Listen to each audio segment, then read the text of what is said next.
All right. Good morning, guys. Thank you so much for attending our PFL 3 Playoffs Virtual Media Day. With us here, we have featherweight Chris Wade. Chris is going to be starting us off this morning. Let's go ahead and get right into it. Jay Anderson with the first question, please. Hey, Chris, thanks very much for the time today. And, this is your third year going to the postseason, obviously in a new weight class this year, but how have those previous appearances helped prepare you for what's to come this year?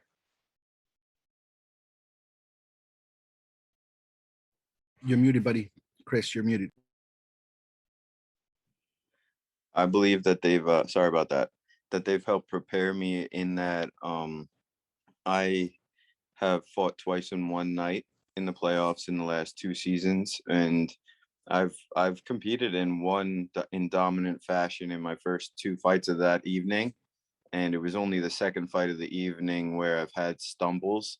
So I know what it's like to have to push way beyond what I believe Friday night will call for. And I think that one fight per night structure that the PFL is going with is going to really, really play to my advantage.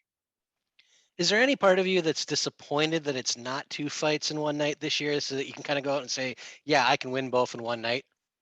Yes, there is. I wanted to right that wrong, so to speak. And I wanted to get over that hump and win a second fight in a night. But I think you guys know the two guys that I lost to the second fight of the night in Loic and in Schultz are both very high level fighters. So hats off to them in their performances on those two previous seasons. But if I have my choice and doing what's best for Chris Wade to get to the title fight and win the title, it's one fight a night. So I'm gonna take that instead of letting my ego have a win in the two fight in a night situation. Fair enough. And last one for me, just give us your thoughts on the matchup here. Obviously, Bubba took out the champ during the regular season. Yeah, he took out the champ, but I mean, I'm pretty friendly with Lance, and I think everybody kind of knows from talking to Lance that Lance wasn't as into this mentally this year as he has been in the past. That's not to make excuses for him, but I know that wasn't the best Lance Palmer that we've seen, and that's just a stylistic matchup thing. Lance and Bubba are both really, really want to wrestle like the entire fight. So that was like a butting of heads stylistically. This for me is I'm going in there to really try to put punishment on Bubba and hurt him and finish him in the fight. So I think it's two totally different things, two different worlds. All right. Well, best of luck this Friday. All right. Thank you, Jay. All right. Zach Grady, please. How you doing, Zachary Grady, USA Today? Thank you very much, Chris, for taking some time for us. Just wanted to quickly ask, you are the 2 seed, you're the experienced fighter, you're the PFL veteran, and yet you are the underdog going into today's fight or Friday's fight. Bubba Jenkins seems to be getting all the hype and all the attention. How does that help you stay motivated during fight camp and especially this week, fight week, with all the hype going around? Yeah, I can't lie. I'm extremely motivated by the fact that people find him to be like a clear cut in their mind favorite in this bout. I think that at best, if you really know what you're talking about in fighting, that you could give him like a coin flip situation where it's going to be like, I don't know, it's going to be really tough. It could go either way. But to be, calling him a clear-cut favorite is absurd. He doesn't really do anything that stylistically that poses a huge threat to people other than hold on to them in wrestling situations, which I'm very familiar with being a wrestler myself. So I'm struggling to even see where the real threat is in this bout. Let alone like how he's going to survive it. But if you want to make some money, man, I can wire you some. We could go down to the casino for me. Let's make some money together. I mean, you're plus 154 at the moment, so it seems like great odds. But just quickly to follow up then, is there a favorite piece of bulletin board material that you've been using so far that you've heard, or is there something that you look at each day to motivate you that has been said about this fight? Yeah, the money line, right? Because that's where people seem to be putting their money, but that's no insult to me. I think my last fight, I wound up sliding into an underdog scenario too, and I knocked the guy out. So it doesn't mean anything. And other than that, there were some polls done online. Someone sent me, there was like a Tapology poll, and they had it like 87% of the people at the time. It was a fresh poll, but they had picked Bubba to advance to the finals. So I honestly don't know what people are looking at or what they're watching. I think they're just watching him be flamboyant and be like a big talker, and they're kind of captivated by that. Thank you. I appreciate your time. All right. Mason. Hey, Chris, this is Mason from Overtime Heroics MMA. How are you, man? Hey, Mason, how are you? I'm good. I'm doing great, brother. Obviously, with you fighting Bubba, it's an extremely tough fight. As you alluded to earlier, he's going to be heavy wrestling. How do you think your style can overcome his wrestling? Well, my style is perfect for him because I'm also a very high level wrestler, and I spent a lot of my career doing exactly what he's doing right now, which is controlling fights, and so as to not take too much damage and to win the bout that way, to try to advance. But when you're dealing with somebody like me who's also a veteran and there's a lot on the line, I'm just the way you beat that is you refuse to accept any position that they may put you in. You have to make it every scramble a dog fight, and he has to get tired. He has to be, jaw open, backing up, trying to catch his breath. It can't be Bubba's pace, Bubba's fight, where he floats around the ring for 10, 15 seconds, throws a punch or two, waits for 2 minutes, goes for a takedown, holds you for 2 minutes, and then lets you up and kind of, throws a kick and a punch here and there and wins the round that way. It has to be a nasty, drawn-out fight, and that's what I intend to make it. And lastly, from me, on the same card, obviously, Brendan Loughnane and Mevleed are going to be fighting. Is there anybody you'd prefer out of them two to fight, or would you be happy fighting either guy? I've gone back and forth with this one with a couple of interviews where I've sort of flip-flopped a few times. They're both great fighters. They're both confident fighters, and I have a lot of respect for those two guys as well. The matchup in my mind that I'd like to see myself in just slightly more would probably be against Brandon, because I want to fight a guy in the finals. I think the featherweight division is leading the way in the PFL season, and I think Brandon draws a lot of attention with the UK. He draws a lot of eyes. He's a figure in the sport that can talk and to back it up. And I want someone that can kind of carry the ticket with me. Unfortunately, sometimes unless they're really, really big, some of the Russian guys aren't as well known in America and in Europe as they are in their home countries. So I think it would be just a bigger ticket fight if I fight Brandon, and that's why I would say that I want to compete against him in the final. Serge. How you doing? It's Sergio Vicente from the Fight Podcast. Chris, how's everything going today? Hey, what's going on? Good, man. Well, so I have to ask you, what has your preparations for this fight and for this camp been, specifically because you don't have 2 fights to prepare for? How has preparations been specifically for Bubba? Well, the preparation has been kind of started off with we continued to practice after the last fight right away. Like, we fought on a Friday. I was back in practice on Monday, but then we started to watch tape of his last 3-4 years worth of fights, and take notes and break down what he likes to consistently go to, what you see him do every bout. And then from there we started to arrange practices at my home gym, where it's basically catered toward me and the situations that Bubba likes to control people in. So I mean, I feel like I've already been in a fight with him 100 times, because I have high level wrestlers that are Right. all Americans in Division I wrestling, state champions, all emulating him, holding me, and I think that it's going to really pay dividends the way that we approach this in a smart, intelligent manner.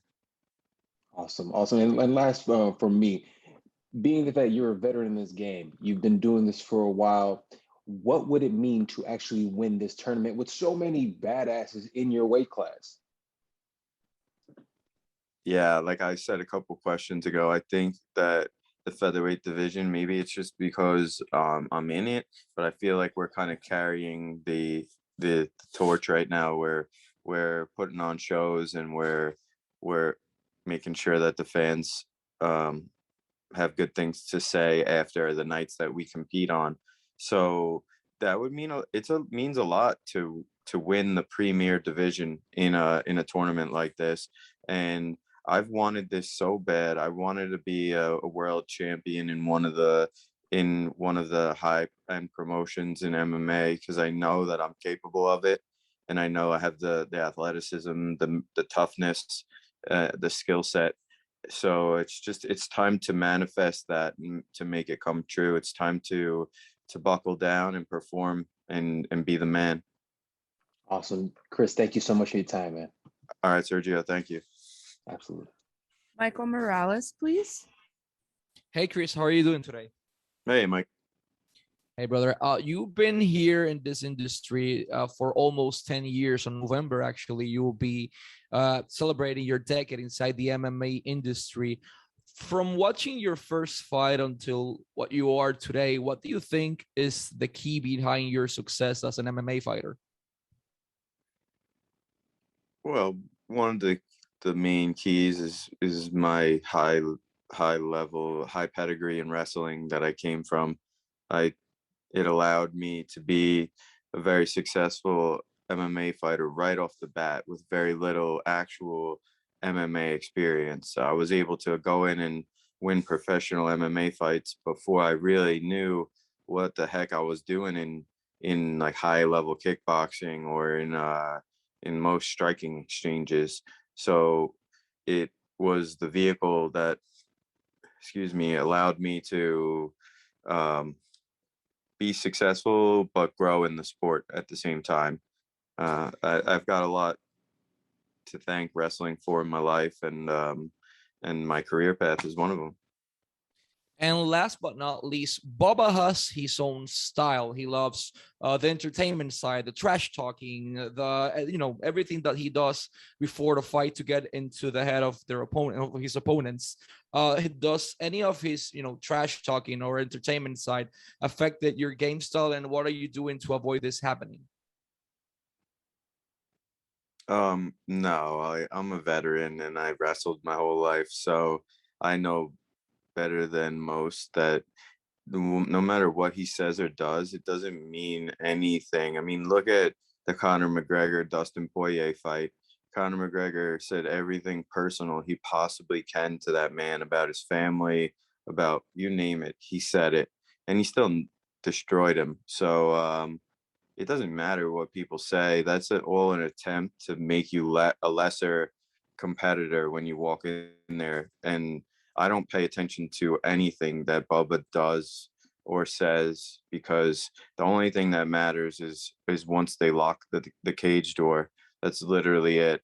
Everything else that he does is for attention, and I don't pay any attention to it.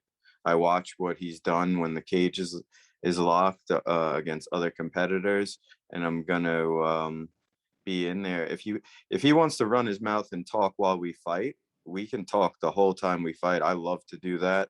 It gets me going.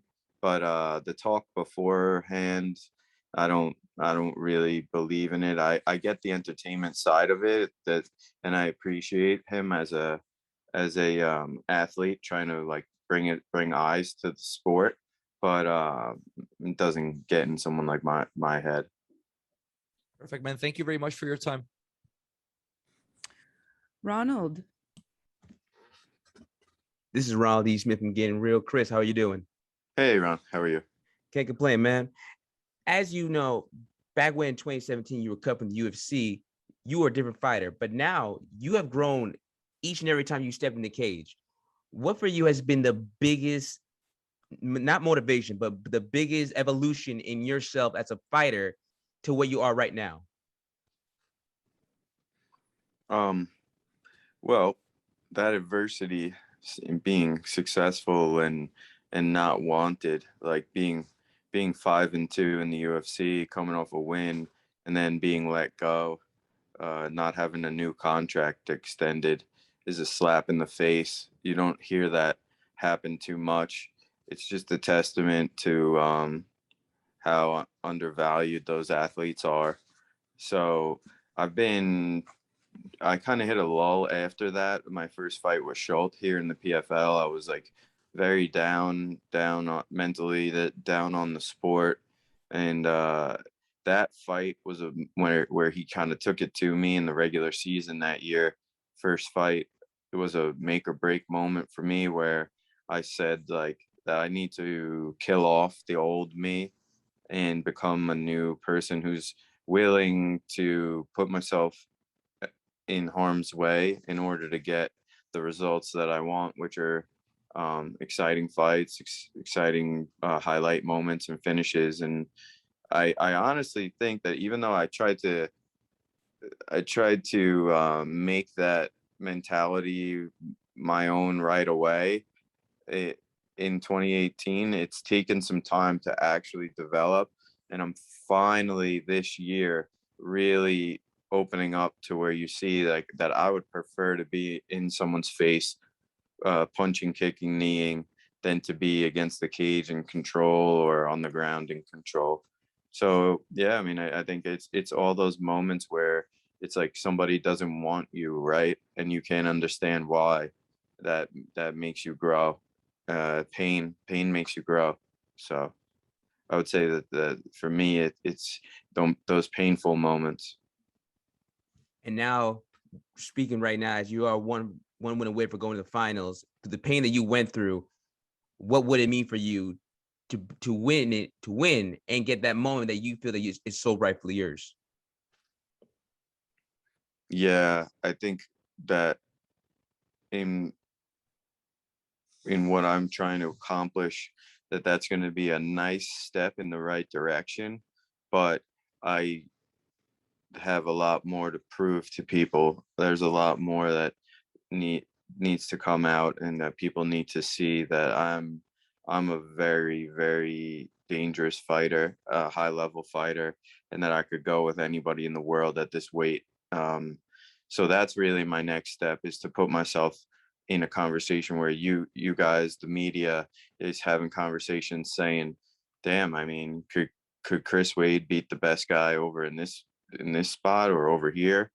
We think he can, and that's where I'm looking to do with my performances, where people are starting to like kind of fantasy match me up against some of the other top guys in the world.